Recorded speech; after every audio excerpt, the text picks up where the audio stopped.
안녕하세요. 호랑코리아입니다.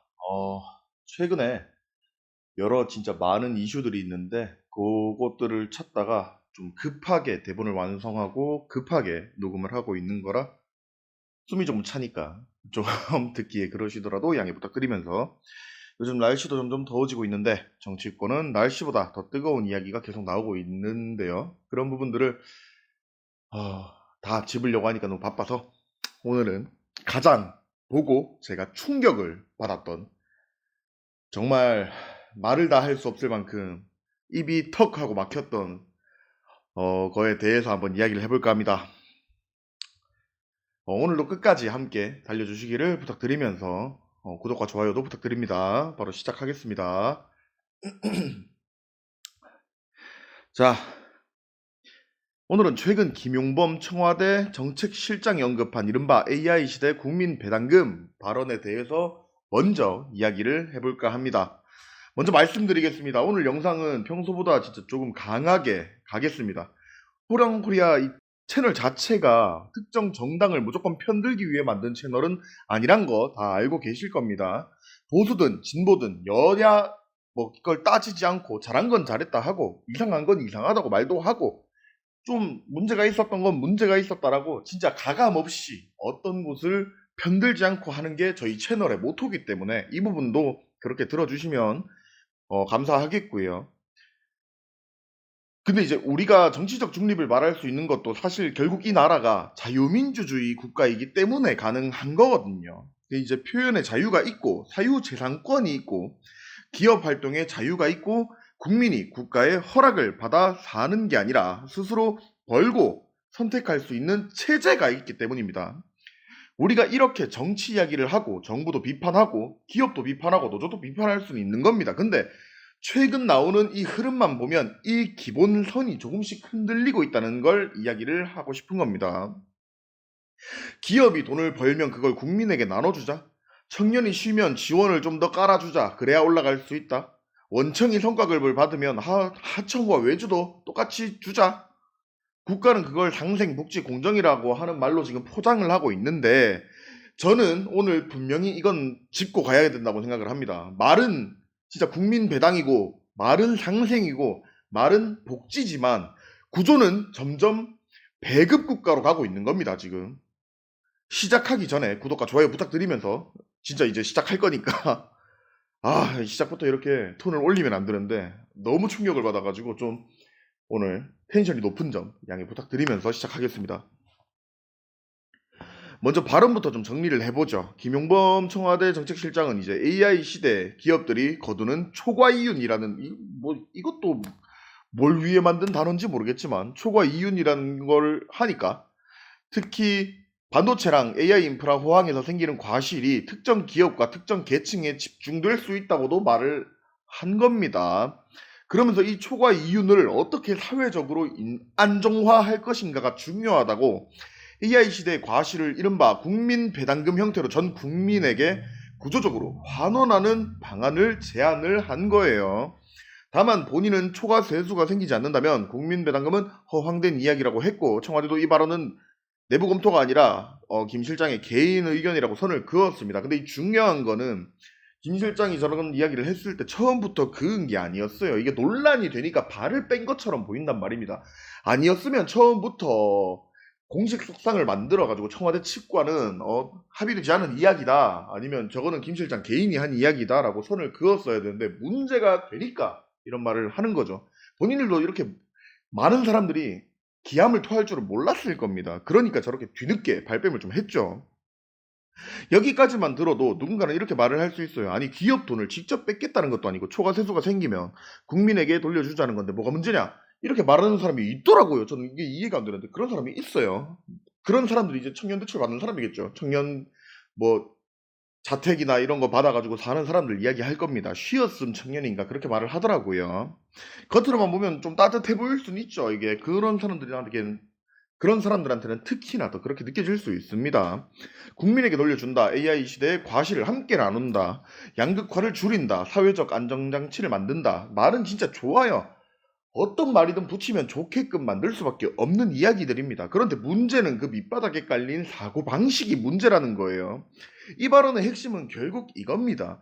기업이 돈을 많이 버니까, 근데 그 이익은 기업만의 것이 아니니까 국민들도 함께 했었던 거니까 국가가 그 과실을 국민에게 나눠주는 구조를 설계해야 된다. 이런 이야기를 하고 있는 거예요. 이게 진짜 지금 이 발언이 여러분이 생각하시기에는 자유시장 경제의 언어입니까 이게? 저는 절대 아니라고 봅니다. 이건 자유주의 국가의 언어라기보다는 국가가 생산의 과실을 다시 분배하는 사회주의적 사고방식에 훨씬 가깝다고 생각합니다. 물론 당장 대한민국이 공산주의 국가가 됐다는 말은 아닙니다. 절대 아닙니다. 그렇게 말하면 과장이죠. 하지만 이런 발언, 이런 정책의 방향, 이런 철학은 분명히 공산주의식 배급 국가와 닮아 있다는 겁니다. 왜냐하면 핵심 구조가 같기 때문입니다. 누군가는 생산하고 국가는 걷고 국민은 국가가 나눠주는 몫을 기다리고 배급받아야 되는 거예요. 이게 배급이 아니라고요? 이름만 국민 배당금이지 구조는 배급이라 이겁니다. 그리고 기업의 성공을 공공재처럼 보면 이건 자유시장 경제는 흔들릴 수밖에 없습니다. 기업은 이미 세금을 내고 있어요. 법인세를 내고 사람을 고용하고 투자를 하고 연구 개발을 하죠. 협력업체랑 거래를 하면서 주주에게 배당을 줘야 되고 수출해서 외화를 벌어와야 됩니다. 특히 반도체 기업은 그냥 앉아서 돈 버는 회사가 절대 아닙니다. 수십조 원을 투자해서 공장 하나 짓는데 천문학적인 돈을 다 투자한 다음에 기술 경쟁에서 밀려버리면 바로 추락하는 것도 그 반도체 공장이에요. 업황이 꺾이면 주가도 무너지고 투자도 흔들리고 구조조정 압박도 할 수밖에 없는 곳이란 말입니다. 그런데 잘 됐을 때만 국가가 나와서 이런 말을 하고 있는 거예요. 그 과실은 기업만의 것이 아니다. 국민에게 나눠주는 것을 설계를 우리가 해야 된다. 체제를 만들어야 한다. 그럼 반대로 묻겠습니다. 기업이 망하면 국민도 같이 책임져야 됩니까? 반도체 불황이 와서 삼성전자나 SK 하이닉스가 흔들리면 국민 배당금을 받았던 사람들이 돈을 다시 반납합니까? AI 투자가 실패하면 국민이 손실을 부담합니까? 기업의 주가가 반토막 나면 정부가 주주 손실을 메워줄 겁니까? 아니잖아요. 잘 될 때만 사회의 몫이고 망할 때는 기업 책임입니까? 이건 공정이 아닙니다. 이건 성공에 대한 정치적 압류 논리입니다. 자유시장 경제의 기본은 간단해요. 성과를 가져가려면 책임을 져야 하고 권리를 요구하려면 리스크도 책임져야 됩니다. 그런데 지금 정치권의 흐름은 정반대로 가고 있는 거죠. 성과는 같이 먹자. 근데 책임은 네가 져야 돼. 이익은 사회의 몫이야. 근데 손실은 너 거야. 이게 시장 경제입니까? 아닙니다. 이건 자유시장 경제의 언어를 쓰고 있지만 속은 국가주도 분배주의밖에 안 된다는 겁니다. 저는 이 지점에서 분명히 말해야 한다고 봅니다. 국민에게 돈을 나눠준다는 말은 언제나 달콤하거든요. 하지만 자유의 대가를 빼앗아 만든 배당이라면 그건 복지가 아니라 체제의 후퇴밖에 안 된다는 거예요. 그리고 이게 복지 자체의 문제가 아니라 자립이 빠진 복지가 문제라는 거를 한번 짚고 가야겠습니다. 오해하면 안 돼요. 저는 복지를 하지 말자는 게 아닙니다. 청년을 돕지 말자는 것도 아니에요. 취약계층을 외면하자는 것도 아닙니다. 국가는 어려운 국민을 당연스레 도와줘야 합니다. 청년이 집을 구하기 힘들면 주거 지원도 해줘야 되겠죠. 취업 준비가 어렵다면 교육이랑 훈련도 해주어야 할 책임이 있죠. 너무 강력한 강제적 책임이라기보다는 그렇게 그거 자체도 복지니까요. 그리고 정말 생기가 어려운 사람들한테는 당연히 보호해주고 지원도 해줘야 돼요. 근데 문제는 방향이다 이겁니다. 국가가 국민을 시장으로 들어가게 도와주는 사다리가 되어야지 그냥 시장 밖에서 오래 버티게 만들어주는 쿠션 같은 역할을 하면 의미가 없다는 거예요. 그 편안함에 사람들은 일을 하려고 하는 마음을 놓게 된다 이겁니다. 지금 대한민국에는 쉬었음 청년이라는 말이 나오죠. 아까도 제가 몇 번 거론을 했었는데 이게 2026년 1월 기준 20대 중에 쉬었음으로 응답한 청년이 44만 2천 명이라는 통계가 나왔어요. 이 사람들은 취업자도 실업자도 아니라 비경제활동 인구로 분류가 되어 있습니다. 한국은행 분석에서도 미취업 기간이 1년 늘어날 때 쉬었음 상태일 확률은 4.0%포인트 높아지고 구직 확률은 3.1% 정도 낮아진다고 이야기를 했네요. 물론 이 청년들을 전부 게으르다라고 욕하면 안 됩니다. 취업 시장이 복잡하죠. 좋은 일자리는 부족합니다. 중소기업 근로조건이 좋지 않은 것도 사실이고요. 번아웃에 빠져 있는 사람들도 많아요. 20대 때 사업했다가 실패하고 그래도 재기해 보려고 노력하고 뭐 일용직을 뛰는 사람도 많습니다. 근데 다만 너무 좋은 직장을 찾아가려고 한다는 점은 우리도 다 알고 있잖아요. 그런 부분들을 조금만 포기하면 일할 곳은 분명 있습니다. 대신에 그 일이 나와 맞지 않고 내가 해보지 않았던 일들이기 때문에 우리는 좀 더 우리가 알고 잘할 수 있는 방향을 찾아가는 거죠. 근데 그 자체를 독려해 주는 것이 아니라 그래 그래 쉬고 있구나. 그래 용돈을 줄 테니 좀 더 버텨보거라. 이래버리면 이 사람들은 그냥 그 용돈 받고 산다는 겁니다.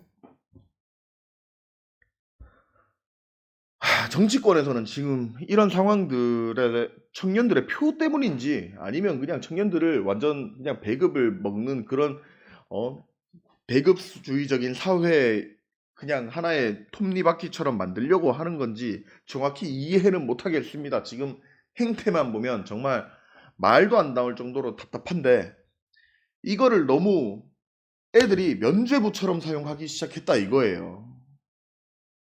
모든 청년들이 진짜 문제가 있습니까? 아닙니다. 진짜 똘똘하고 열심히 사는 청년들도 있다 이거예요. 그래서 2030이라는 표현과 단어를 쓰면서 MG, 젠지라는 말들을 끼워서 이제 그네들과 우리가 세대가 다르다는 것들을 다 합리화하고 그 사람들의 편의를 봐주고 이해를 해주는 겁니다. 근데 청년이니까 지원을 해줘야 된다. 청년이니까 대출을 깔아줘야 된다. 청년이니까 임대주택 주자. 청년이니까 현금 주자. LH 청년 매입 임대주택 같은 경우는 19세에서 39세 청년, 대학생, 취업준비생 등을 대상으로 시중 시세의 40%, 50% 수준으로 임대하는 제도죠. LH 청년 전세 임대는 지금 1, 2순위 기준 임대보증금이 100만원, 월 임대료는 전세 지원금 중 임대보증금을 뺀 금액에 대한 연 1. 진짜 이거 말도 안 됩니다. 1.2%에서 2.2% 정도죠. 이자 수준으로 이렇게 안내는 되어 있는데 청년 전용 버팀목 전세자금 대출도 만 19세에서 이제 34세까지 무주택 세대주를 대상으로 이거 다 해주고 있습니다. 이 제도들이 나쁜 거 아니에요. 이거 말하면서 자꾸 흥분하고 저도 언어가 거칠어지다 보니까 굉장히 이런 거 자체를 부정하는 것처럼 들릴 수도 있지만 저는 이런 부분들은 필요하다고 생각을 합니다. 진짜로 가정적으로 어려운 사람들은 도와줘야죠, 형편적으로. 문제는 이 지원이 청년을 자립으로 이끄냐 아니면 정치가 청년을 계속 지원 대상으로 묶어두느냐 이겁니다. 청년을 위한다면서 청년을 노동시장 밖에 오래 머물게 만든다면 그건 진짜 청년을 위한 정책이 맞냐 이거죠. 제 생각엔 아니라고 보거든요. 왜냐면 그건 청년 복지가 아니라 청년 관리 정책밖에 안 된다는 겁니다. 국가는 청년을 도와줘야 되죠. 하지만 청년이 시장에 들어가도록 도와줘야지 시장 밖에서 버티도록 도와줘서는 안 된다는 거예요. 이 지점에서 김용범의 국민배당금 발언이랑 청년 지원 정책의 흐름이 연결이 되는 거죠. 기업이 벌면 나눠주고 청년이 쉬면 지원해주고 집이 없으면 임대주택을 주고 돈이 부족하면 대출을 깔아주고 그 모든 걸 국가가 설계해서 주도를 하자 이거밖에 안 되는 겁니다. 말은 따뜻하겠죠. 하지만 끝까지 가면 결국 이런 사회가 되는 거예요. 누군가는 벌고 누군가는 요구하고 국가는 그 요구를 정의라고 포장하는 사회. 이게 건강한 자유민주주의일까요? 저는 아니라고 봅니다.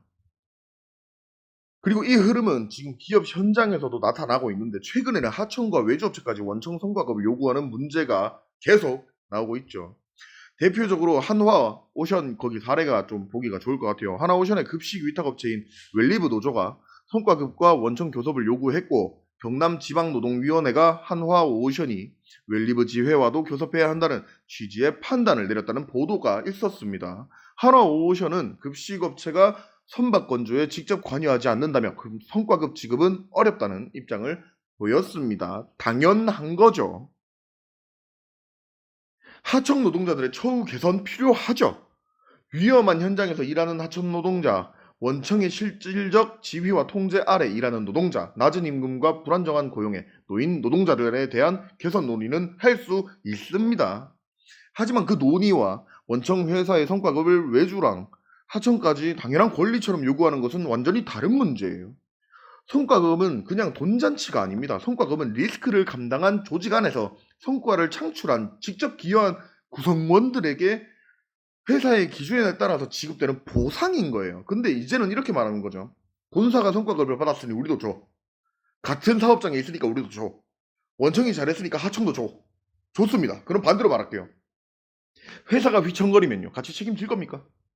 조선업이 불황에 빠지고 반도체 업황이 꺾이고 회사가 적자를 보이고 본사 직원 임금 동결 이야기 계속 나오고 주주들 손실 보고 기업이 구조조정에 압박을 받을 때 그때 외주 급식업체가 와서 말합니까? 우리도 이 회사의 한 몸이니까 이번 손실 같이 부담하겠습니다. 우리도 돈 같이 내줄게요. 아니잖아요. 잘 될 때만 한 몸이고 망할 때는 남의 회사입니까? 이게 공정입니까? 아닙니다.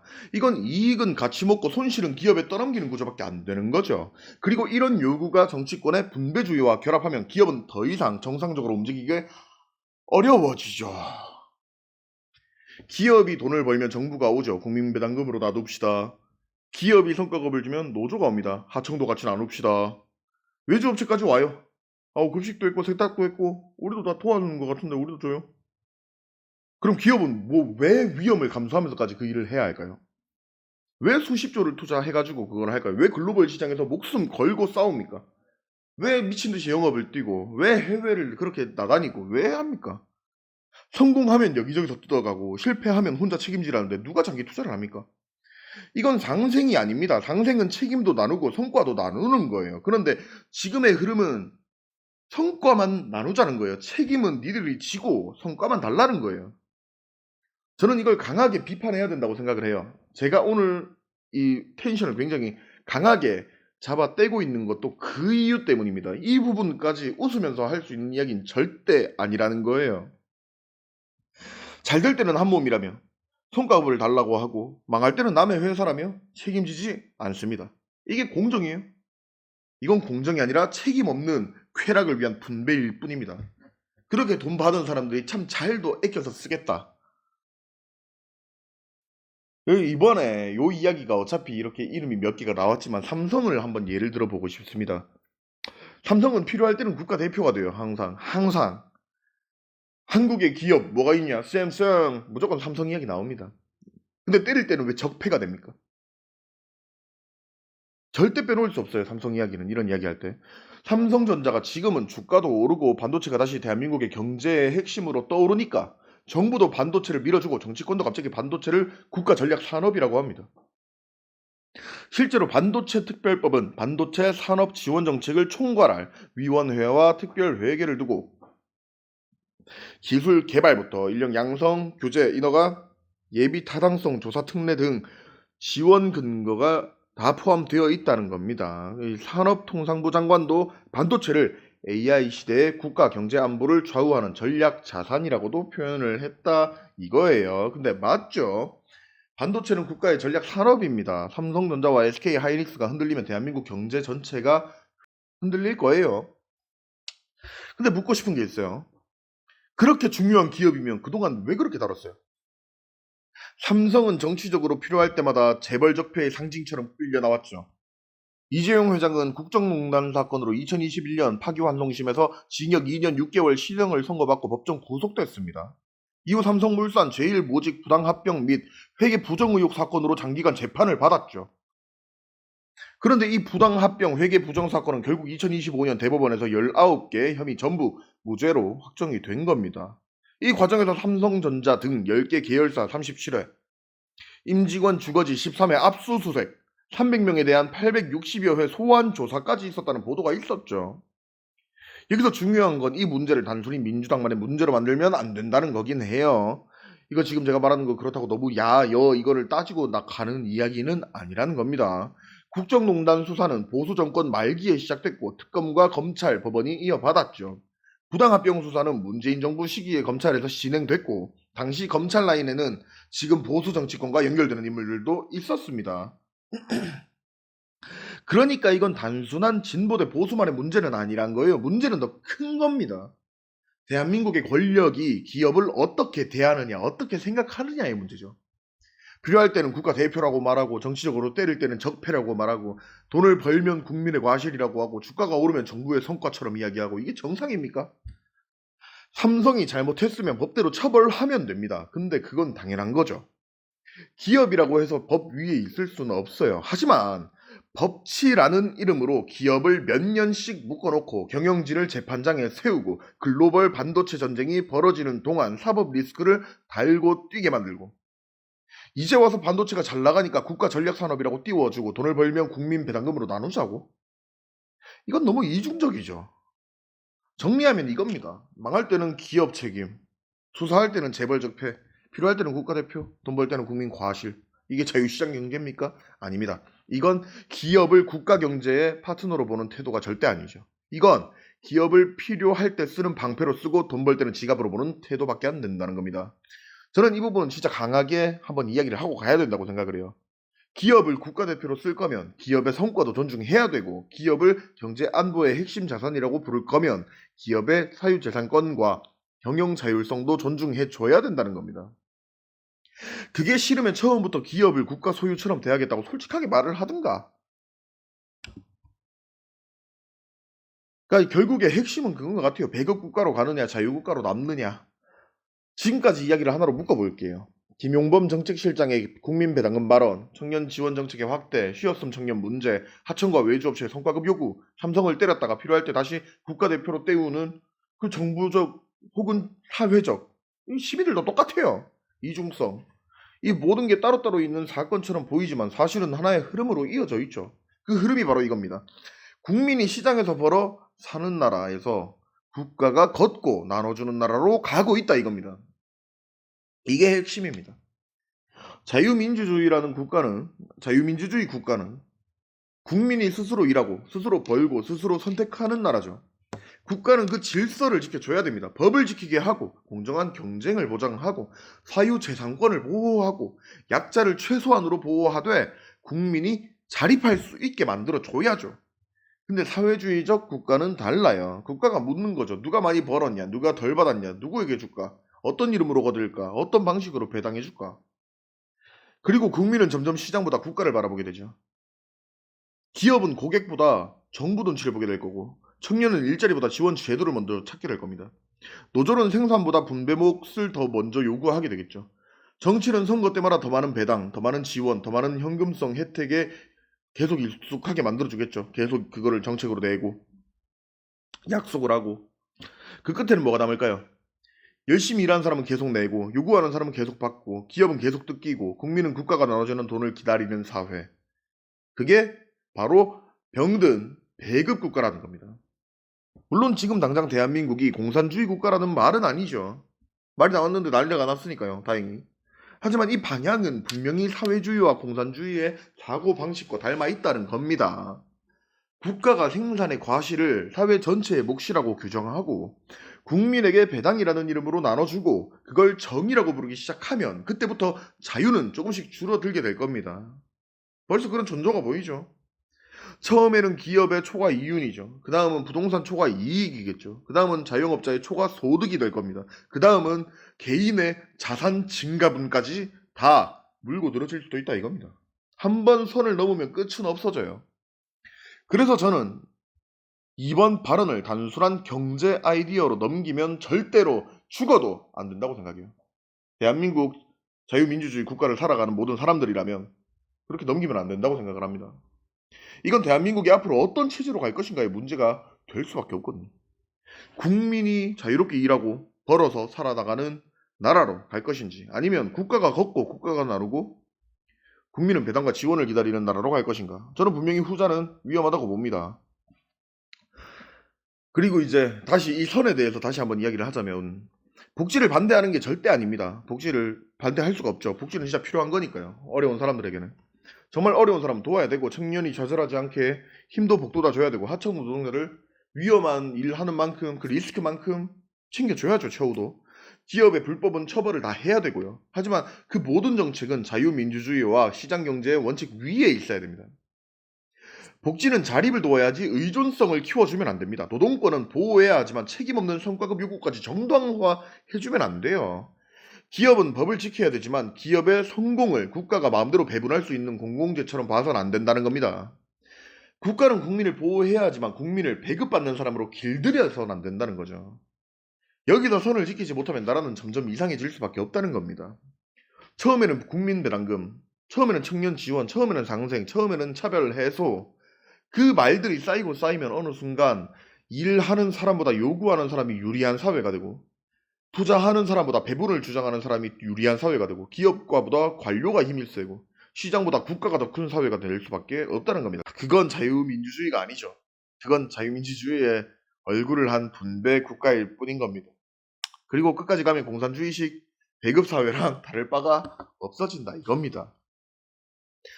아무튼 오늘 이렇게 김용범 정책실장의 AI 시대 국민 배당금 발언을 중심으로 해가지고 그 주변에 대한민국이 어떤 길로 가고 있는지 좀 정리를 같이 해봤는데요.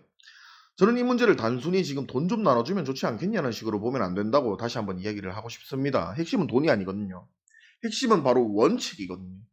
기업이 벌었을 때 그 성과를 누구의 것으로 볼 것인지, 청년을 도울 때 자립을 목표로 할 것인지, 의존성을 키울 것인지, 노동자가 성과를 요구할 때 책임도 함께 나눌 것인지, 국가는 국민의 삶을 도와주는 존재일 것인지 아니면 국민의 삶을 설계하고 배분해서 진짜 배급시켜서 길들인 집에 개 키우는 개만큼 그렇게 만들 것인지 이 질문을 답을 해야 된다 이거죠. 국민에게 돈을 나눠준다는 말은 언제나 달콤합니다. 앉아서 돈 받는다는데 누가 싫어합니까? 청년을 돕겠다는 말도 아름답죠. 하청과 상생해 나가자는 말도 진짜 듣기 좋은 말이에요. 하지만 자유민주주의는 듣기 좋은 말만으로는 지켜지지가 않아요. 자유민주주의는 사유재산권, 시장경제, 법치, 책임, 자립이라는 원칙이 기본으로 깔려있다 이겁니다. 그 원칙을 흔들면서 배당을 말한다면 그건 복지가 아니라 체제의 후퇴예요. 저는 이번 사안을 이렇게 정리하겠습니다. 말은 국민 배당금이지만 구조는 배급입니다. 기업이 번 돈을 국가가 사회의 몫으로 규정하고 국민은 국가가 나눠주는 돈을 기다리게 만드는 것. 이게 자유민주주의가 맞냐는 겁니다. 저는 이게 진짜 최악의 사회주의적 발상이라고 생각을 하고요. 끝까지 가면 공산주의식 배급 국가와 다를 바가 없어질 수밖에 없다고 생각을 합니다. 우리는 청년을 도와야 됩니다. 저 또한 30대 이제 뭐 초중을 달리고 있는데 제일 다 하지 않습니까? 저도 먹고 살 건 다 하면서 사는 사람입니다. 저 또한 국민이고요. 딱 한 표밖에 안 되는 사람입니다. 근데 모두 같이 생각을 하자고. 혹시나 이 영상을 보는 젊은 층이 뭐 전에 콘텐츠 구독 얼마나 했나 확인해 보니까 그래도 20대들 있더라고. 10대들도 있고. 그네들도 그리고 우리 나보다 더 오래 사신 지금 이 영상을 보시는 모든 선배님들도 우리가 나라에 관심이 없으면 이 나라를 어떻게 지켜나가겠습니까? 청년을 도와야 되고 하지만 청년이 일어나게 도와야 되고 노동자를 보호해야 되고 하지만 책임은 다 져야 되고 그 사람들이 기업의 불법을 처벌해야 되고 근데 기업의 성공까지 국가가 개입을 하면 안 되고 대한민국은 배급을 받는 나라가 아니라 국민이 스스로 일하고 벌고 선택하는 자유의 나라여야죠. 너무 좀 감정에 휩쓸리는 걸 저도 많이 느꼈는데 오늘은 그냥 AI 국민 배당금 논란과 그 안에 담긴 이제 국가주도 분배주의 흐름에 대해서 좀 알아봤습니다. 여러분들은 이걸 어떻게 생각하십니까? 이런 이야기들을 보시면 그것도 댓글로 좀 남겨주시면 좋을 것 같고요. 구독과 좋아요 남겨주시면서 오늘도 우리를 믿고 저를 믿는 호랑코리아였습니다. 저런 것들이 장관이라고 씨.